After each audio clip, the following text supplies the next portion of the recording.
Assalamualaikum warahmatullahi wabarakatuh. Sana BTV, senang sekali hari ini saya Ricky Emily kembali dapat menjumpai Sana BTV kali ini dalam program Obat Obrolan Kesehatan. Tapi hari ini saya tidak sendirian karena saya ada rekan saya juga ini. Halo. Halo. Iya. Saya Reza Tobian.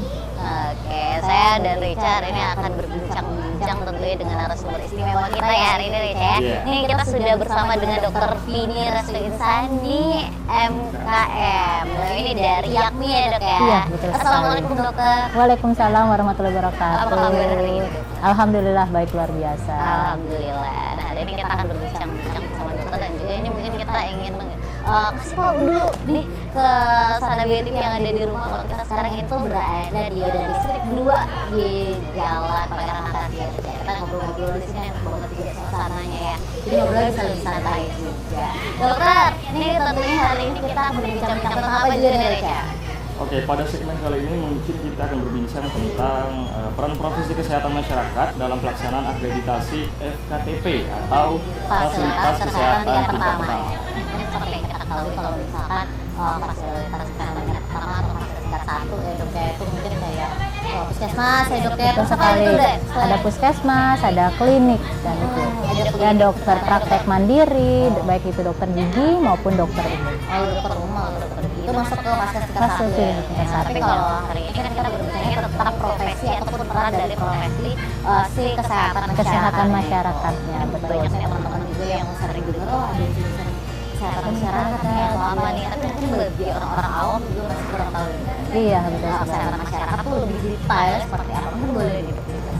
Baik, mungkin orang lebih belum terlalu asing ya dengan kesehatan masyarakat karena kebanyakan adalah kesehatan masyarakat itu identik dengan kedokteran. Iya. Padahal sebenarnya kesehatan masyarakat itu adalah suatu profesi. Oh, ada profesi Ada yang profesi sendiri ya, ya, betul beda sama sekali. dokter berarti. Iya, betul. Jadi mereka juga melajari tentang masalah ilmu dan seni terkait dengan pencegahan suatu penyakit. Kemudian dia juga belajar tentang bagaimana sih melakukan sanitasi lingkungan. Kemudian dia juga sebenarnya mengkolaborasi masyarakat untuk bisa mengajak masyarakat untuk sama-sama menjaga sanitasi lingkungan. Kemudian dia juga mencegah suatu penyakit dan juga bersama-sama dengan kedokteran juga ya sama dokter dan perawat untuk bisa melakukan diagnosis dini dan pengobatan terhadap penyakit yang ada di dalam masyarakat. Jadi skopnya adalah masyarakat, bukan individual seperti itu. Gitu. Berarti ini profesi kesehatan masyarakat ini itu termasuk di dalamnya makanya ada dokter gitu-gitu atau beda sebenarnya? Beda sebenarnya. Oh, beda. Iya, jadi profesi kesehatan masyarakat ini dulu itu identik dengan yang namanya sanitasi. Sanitasi itu kan kebersihan lingkungan. Tapi sebagai perkembangan ilmu pengetahuan dan pilar-pilar dari ilmu kesehatan masyarakat ini juga belajar tentang ilmu sosial. Contohnya sebagai pilar utamanya adalah administrasi kesehatan masyarakat. Jadi kalau kita berbicara tentang administrasi kesehatan masyarakat, pasti orang berpikir, wah ini ilmu sosial ya. Padahal sebenarnya tidak. Ini tentang kesehatan masyarakat, bagaimana dia bercerita tentang ilmu regulasi, ilmu kebijakan, kesehatan, seperti itu. Ternyata juga kesehatan masyarakat itu juga ada profesinya yang biostatika. Kalau orang membicarakan tentang biostatika, saya mikirnya, wah itu pasti tentang matematika, tentang ekonomi. Tidak, itu kita juga belajar tentang statistik, tentang kesehatan masyarakat. Epidemiologi, jadinya suatu penyakit yang ada di masyarakat, itu kita juga belajar juga. Ilmu perilaku, tapi perilaku yang terkait dengan kesehatan masyarakat. Gitu. Jadi sebenarnya ini lingkup dari profesi kesehatan masyarakat ini justru lebih luas Iya, sebenarnya ya betul dok ya, sekali. dari mungkin tenaga medis yang lain. Iya. Nah, berarti ini si yang berprofesi sebagai tenaga kesehatan masyarakat ini itu berarti memang berkolaborasi gitu ya dok Iya, ya, betul kerjanya. sekali. Mungkin bersama dokter. Kolaborasi dengan Tenaga kedokteran, medis. tenaga medis, dengan perawat juga seperti itu. Nah kalau Reza gimana Reza? Ada yang ingin ditanya juga nggak ada? Mungkin apa ya yang ingin ditanyakan itu untuk di ranah pendidikan sendiri, kira-kira dokter, untuk jenjang menyelesaikan pendidikan dalam profesi masyarakat atau kesehatan masyarakat itu sendiri ada berapa jenjang atau berapa lama kira-kira? Oh iya, kalau kesehatan masyarakat itu dia mulai ada dari D3 ya, sama ya. Dari D3 ada S1, dan saya sendiri pun juga background S1 saya kedokteran, tapi S2 saya ngambilnya kesehatan masyarakat, Magister Kesehatan Masyarakat. Sama seperti dengan fakultas yang lainnya gitu. Beberapa universitas itu menggabungkan antara fakultas kedokteran dengan kesehatan masyarakat gitu. Nah, kalau di tempat saya kuliah itu di S1-nya mereka terpisah. Jadi ada fakultas kedokteran, ada fakultas kesehatan masyarakat. Beda lagi. Iya, gitu. seperti itu. Dan jenjang karya sama. Ada ada di D3, S1, S2 dan ada S3. Oke, nah ini mungkin yang mesti diluruskan ya dok ya ke masyarakat mungkin sana BTP yang ada di rumah, karena mungkin ini pengetahuannya mungkin banyak kesehatan masyarakat itu hanya terbatas di D3-nya aja nih. Kalau mau ngambil tuh ternyata untuk sekolah kesehatan sekarang tuh ada kedokteran, perawat, ngambil bidan dan juga ngambil kesehatan masyarakat. Karena kesehatan masyarakat itu beda lagi Iya, bukan betul cuma sekali. terbatas di D3-nya itu aja. Bahkan ruang lingkup untuk kesehatan masyarakat ini lebih luas. Jelas. Jadi nanti kalau kesehatan masyarakat balik lagi kita tadi sempat nanya pendidikannya soalnya ya untuk mengambil profesi kesehatan masyarakat. Berarti itu di situ di dalamnya tuh nanti ada Bagiannya lagi ada peminatannya, ada Adminkes itu administrasi kesehatan masyarakat, ada K3 kesehatan kecelakaan kerja gitu. Kemudian ada juga tentang EPID namanya, epidemiologi seperti itu. Kemudian ada tentang dia belajar tentang gizi, tapi terkait dengan gizi masyarakat. Walaupun sebenarnya ada fakultas gizi juga ya, tapi kalau di kesehatan masyarakat dia lebih ke skupnya lebih diperkecut untuk adalah di kesehatan masyarakat. Seperti itu. Jadi kalau kita ngomongin kita bedah lagi satu-satu panjang deh. Iya, betul. Jadi karena memang tema kita ini ruang lingkupnya mungkin dalam pelaksanaan tentang mungkin fasilitas kesehatan tingkat pertama atau fasilitas tingkat 1, mungkin nanti aku mau tanya nih peranannya nih nanti apa. Tapi kita cut dulu ya, kita rehat dulu sejenak untuk Sana BTV. Jangan kemana-mana, kami akan segera kembali setelah pesan-pesan berikut ini.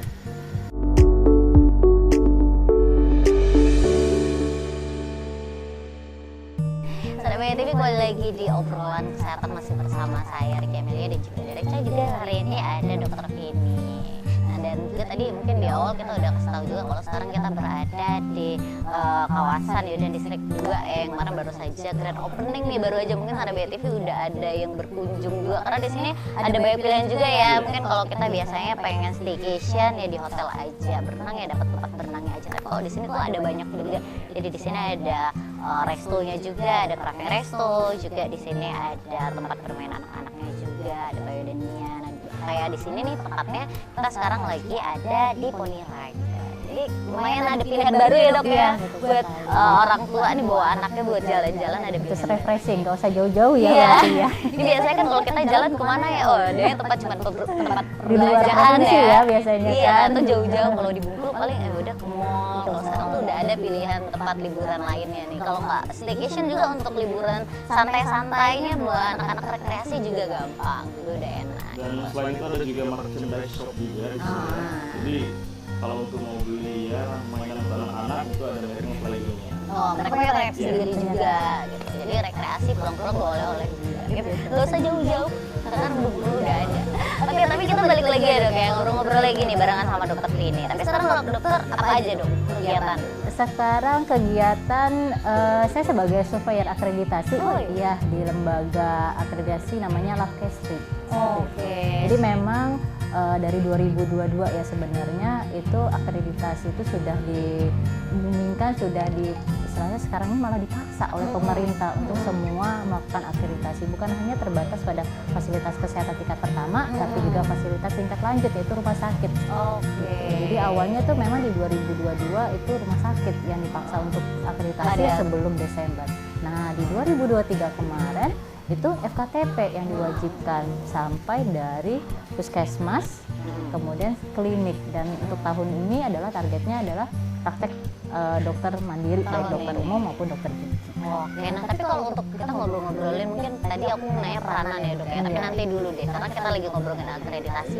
Boleh kita sambil ngobrol-ngobrol tentang akreditasi ya dulu. Nah berarti kalau dokter sekarang kan fokus ya dok ya berarti untuk akreditasi. Nah kalau untuk di Bengkulu sendiri nih dok, sebelum kita bahas lagi lebih dalam tentang mungkin akreditasi yang seperti apa, kalau untuk di Bengkulu sendiri dokter tadi tadi bilang mungkin di awalnya nih mungkin rumah sakit ya dok ya, tapi sekarang untuk fasilitas kesehatan tingkat 1 tuh udah dipaksa juga untuk akreditasi. Kalau di Bengkulu sendiri seperti apa dok? Ya, baik. Kalau di Bengkulu ini kita bicara tentang fasilitas kesehatan tingkat pertama. Untuk akreditasi sendiri itu sudah ada sebenarnya di 2015. Oh, dari 2015. Kalau dalam SK Permenkesnya itu sebenarnya diwajibkan untuk puskesmas, klinik, dokter praktek mandiri, baik dokter umum maupun dokter gigi, seperti itu. Tapi perjalanan ternyata saat itu masih banyak terkendala dan yang baru diwajibkan adalah puskesmas. Ya, jadi 2015 sampai dengan 2022. Keluarlah regulasi baru Permenkes 34 tahun 2022 itu dipaksa lagi. Yang awalnya hanya 3 ya, sekarang jadi puskesmas, klinik, unit transfusi darah. Oh, itu juga berarti betul. Laboratorium kesehatan, kemudian juga ya dokter gigi dan dokter umum seperti itu. Nah, Permenkes ini akhirnya ya namanya juga suatu Permenkes, kalau belum ada paksaan itu belum mau dijalankan. Iya benar. Betul ya. Akhirnya dikaitkanlah dengan namanya bentuk kerjasama dengan BPJS. Saat ini kan fasilitas kesehatan itu mulai bisa berkembang itu setelah adanya momentum BPJS Kesehatan. BPJS, ya. Ya. Jadi artinya kalau tidak terakreditasi maka tidak bisa kerjasama dengan BPJS. Mulailah banyak dan itu tsunami itu sudah ada di bulan September, Oktober, November, Desember Tahun 2023. 2023 Iya, berarti baru kemarin iya, ini. gitu. Oke. Sampai malah beberapa daerah itu kan ada tim penilaiannya Iya. namanya surveyor ya, bisa nggak pulang-pulang. Kenapa tuh? Karena status tsunami-nya, karena kalau untuk di Bengkulu sendiri aja satu kota ini aja untuk Bengkulu itu ada 30 puskesmas. Ya, karena di setiap kabupaten itu pasti ada kan, belum dikali dengan kabupatennya. Belum lagi kliniknya seperti itu jumlahnya. Jadi makanya waktu itu kita mengalami tsunami akreditasi di tahun 2023 akhir. Tiba-tiba rombongan Iya, karena kalau nggak bisa kerjasama dengan BPJS. Jadi mereka wah harus nih Iya, susah harus ya, Dok, betul. ya. Padahal sebenarnya akreditasi itu bukan hanya untuk kerjasama dengan BPJS, tapi itu adalah bentuk pengakuan mutu. Iya, Apa sih mutu itu? sebenarnya. Kualitas. Benar. Baik nggak kualitas itu terhadap pelayanan seperti Oke, itu. jadi kalau di Bengkulu berarti untuk fasilitas kesehatan tingkat 1-nya sekarang sudah terakreditasi semua. Untuk yang kerjasama dengan BPJS sudah. Sudah. Sudah. Berarti masih ada juga yang belum. Ada yang belum, seperti misalnya tidak kerjasama dengan BPJS kayak klinik-klinik kecantikan, ya kan itu tidak kerjasama dengan BPJS kan, nah itu belum. Tapi sekarang ini ada regulasinya dipaksa untuk bisa terakreditasi di 31 Desember 2024. Padahal Permenkesnya dibuatnya wajib terakreditasi setelah izin operasional keluar mereka dan sudah. paling lambat 2 tahun setelah itu. Berarti kalau semisal tidak ada status apa ya, akreditasi itu bagaimana keadaannya? Bagaimana status jelasnya? Kalau sekarang sih belum terikat ya. Tapi memang regulasi baru diharapkan itu akan nyangkut ke dalam izin operasional. Oke, terus nanti mungkin ya, kalau Iya, sekarang masih betul. belum, cuma Iya. masih ke BPJS, BPJS kesehatannya, Tapi gitu. mungkin kita nggak tahu untuk beberapa waktu ke depan gitu ya, Betul Dok, ya, sekali. gitu. Untuk izin operasionalnya nanti mungkin akan bermasalah juga ya. Iya, Gitu. Tapi dok, tadi dokter sempat bilang nih kami sempat jadi tsunami sampai sempat nggak pulang-pulang. Berarti untuk tenaga, untuk profesi kesehatan masyarakat sendiri di provinsi Bengkulu, berarti ini apakah memang karena masih kurang atau seperti apa menurut dokter? Sebenarnya untuk kesehatan masyarakat sendiri itu sudah cukup ya untuk di Kota Bengkulu sendiri ya. Tapi memang untuk di fasilitas kesehatan tingkat pertama itu sangat jarang. Karena kebanyakan adalah kan mereka bekerja di puskesmas ya, lebih touch itu adalah di puskesmas ya. Karena di puskesmas itu kalau berdasarkan Permenkes untuk ketenagaan SDM-nya kesehatan di puskesmas itu dia harus ada satu minimal kesehatan masyarakatnya, tapi itu belum semuanya terpenuhi. Oke, tapi aku mau tanya juga, berarti ini ada standarisasi akreditasinya apa aja ya, Dok ya? Nanti boleh dijelaskan, kita rehat dulu lagi sejak karena ada yang mau lewat nih, Dok. Kalau yang lewat di nggak jadi lewat, kita juga nggak mau dapet duitnya. Nggak bisa hidup juga kita kalau puskesmas mungkin nggak bisa lanjut kalau nggak akreditasi. Kalau kita nggak bisa lanjut kalau nggak ada yang lewat nih. Tapi mungkin sembari kita lihat ada yang lewat, kita cicipin juga nih minuman baik Traffic nih. Gimana segernya, mungkin lagi panas-panas gini segar juga kita cicipin deh dok ya untuk Sahabat BTV jangan kemana-mana. Kami akan segera kembali tetap di Obat Obrolan Kesehatan.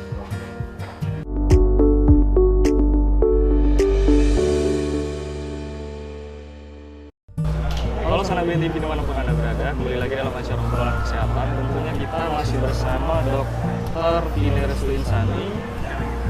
Kita akan melanjutkan bincang-bincang seputar dengan FKTP. Dan pada saat ini kita selain ditemani juga dengan minuman, tentunya kita ditemani juga dengan makanan. Juga ada roti Ambo. Angkat dulu dong. Nah, ini juga by Craving ya. Kita jadi salah satu yang best seller juga nih, udah kemarin udah nongkrong-nongkrong di sini juga udah ada cicip-cicip juga ya. Dan juga nih untuk food and beverage di Craving juga nih harganya juga masih ramah banget di kantong dengan harga yang juga dengan rasa juga yang pasti enak banget. Nanti boleh dicicipin untuk Sahabat BTV ya. Mungkin jalan-jalan juga atau yang pengen relax, pengen massage, pengen spa juga di sini ada nih. Ada apa di sini? Eca. Ada Yodalogi, tempat refleksi dan spa. Boleh kalau Sahabat BTV mau berkunjung ke sini, kalau misal lagi ya anaknya main kali ya di sini, anaknya main di Playa Denia, ibunya mungkin pengen massage spa, manja dulu bisa tuh. Oke, kita lanjut lagi ya dok ya. Tadi mungkin batas sampai akreditasi. Tapi kalau untuk akreditasi kan berarti ada standarisasi nih untuk akreditasinya sendiri. Untuk standarisasi akreditasinya seperti apa tuh? Baik. Akreditasi itu sebenarnya standarisasinya beda-beda ya. Kalau untuk puskesmas itu kita berdasarkan Permenkes nomor 165 tahun 2023. Dan di sana ada standar, ada elemen penilaian sekitar 328 elemen penilaian yang harus dipenuhi oleh puskesmas. Sedangkan untuk klinik sendiri pun itu berdasarkan regulasi 1983 tahun 2022. Itu ada sekitar 104 elemen penilaian yang harus dilengkapi oleh fasilitas kesehatan tersebut. Bukan hanya dokumen, tapi juga sarana prasarana, SDM-nya. Dan yang paling banyak kita yang meminta waktu yaitu dokumen. Dokumen yang paling panjang biasa ya. agak tebal. Iya. Satu elemen penilaian itu bisa minimal 2 atau 3. Iya. Kan kalau seandainya 100 dikalikan 3. 300 dokumen yang harus dibuat. Dokumennya bukan satu lembar, tapi misalnya dia butuh regulasi gitu tentang kebijakan pelayanan, visi dan misi dari fasilitasnya itu banyak. Berarti ini sebenarnya memang akreditasi itu pentingnya di situ ya dok ya, memang seharusnya dimiliki nih. Terkadang kalau belum ada akreditasi ini kadang nggak punya nih, tapi karena ada akreditasi baru akhirnya dilengkapi. Sebenarnya tujuan akreditasi ini sebenarnya mulia loh. Iya. Karena mereka menjaga atau menjamin mutu kualitas. Iya, mutu pelayanan dan juga keselamatan, bukan hanya pada sumber daya manusia di fasilitas kesehatannya, tapi juga masyarakatnya.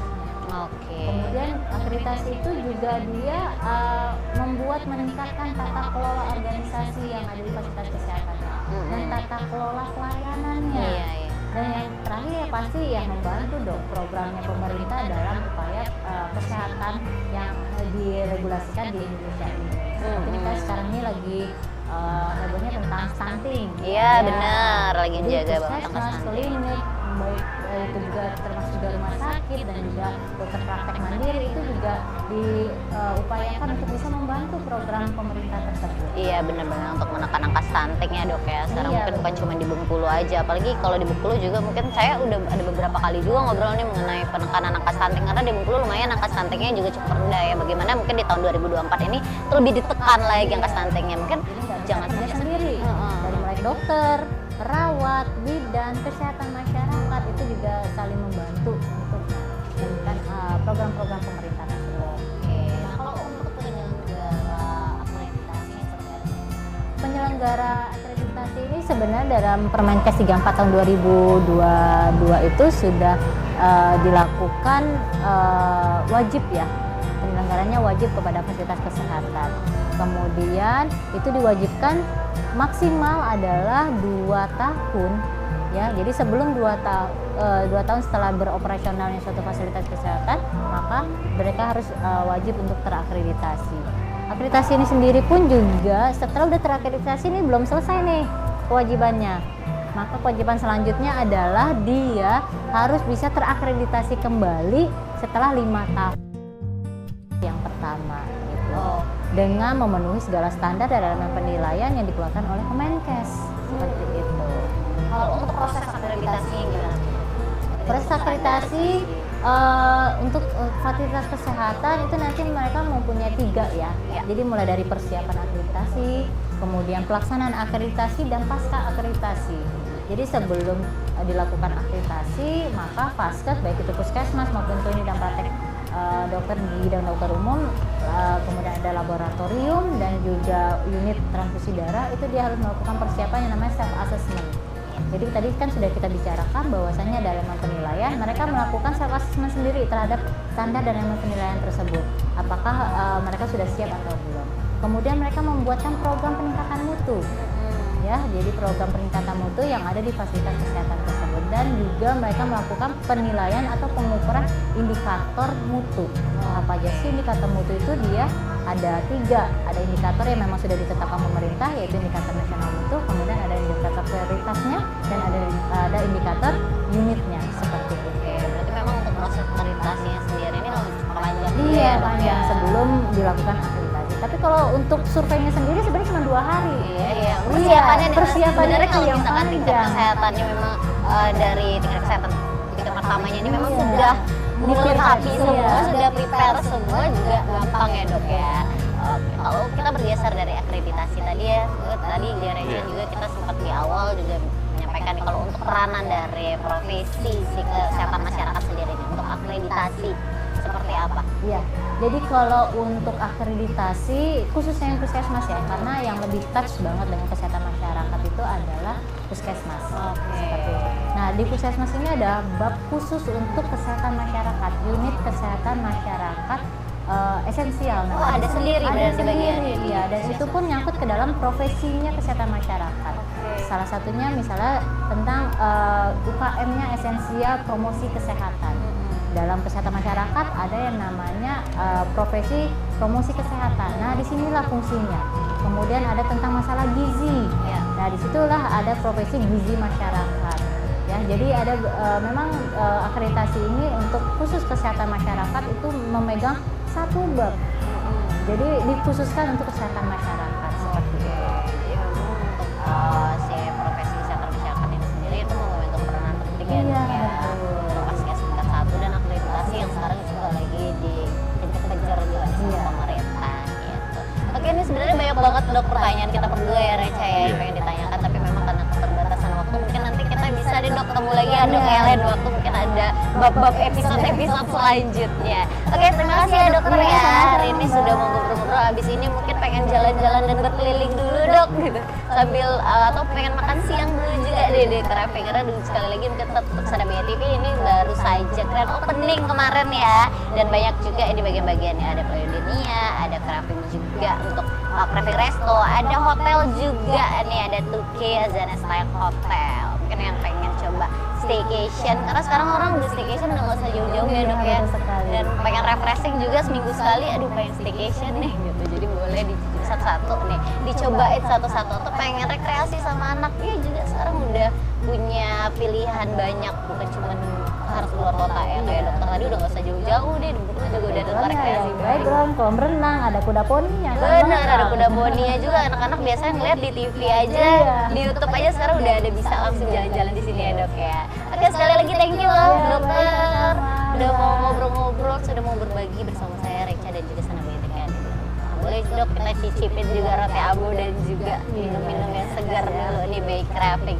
Dan sekali lagi thank you ya dok ya, sehat dan sukses selalu untuk kita. Boleh dok dicicipin minum lagi, Reca juga lanjut. Aku pengen closing dulu untuk Sadabia TV tentunya. Thank you hari ini sudah menyaksikan obrolan kesehatan untuk episode kali ini. Saya Ricky Amelia dan juga rekan saya Reca Febrian. kami yang berdua pamit undur diri serta segenap kerabat kerja yang bertugas juga mengucapkan terima kasih. Wassalamualaikum warahmatullahi wabarakatuh.